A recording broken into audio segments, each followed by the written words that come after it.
দেখুন, এই যে অনুষ্ঠান হয় না, এই অনুষ্ঠানে সবসময় একটা জিনিস লক্ষ্য করে দেখবেন, যখন অনুষ্ঠানের প্রথম দিকে সবাই আসে, শিল্পীদের দেখে, মাঠ ভর্তি হয়ে থাকে।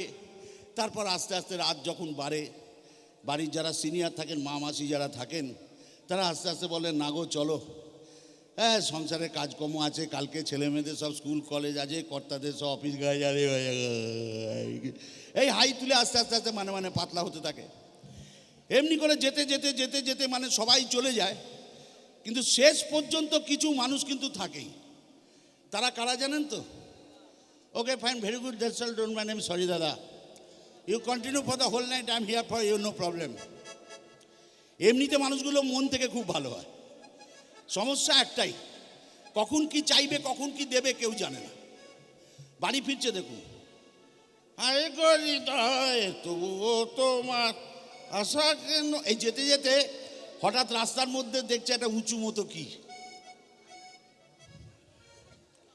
কি রে এটা, আর আমার খুব চিনি কিন্তু আজকেই চিনতে পারছি না।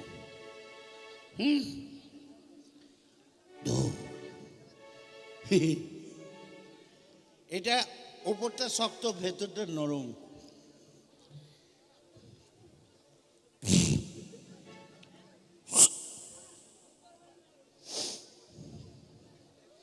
কিরে ভাই, চিনতে পারছি না কেন রে? কি বল দেখি? আচ্ছা ঠিক বুঝতে পেরেছি রে, কুকুরের গু, বাকি পা মানায়নি রে আমি। তো এ সমস্ত মানুষদেরও আমাদের গান শোনাতে হয়।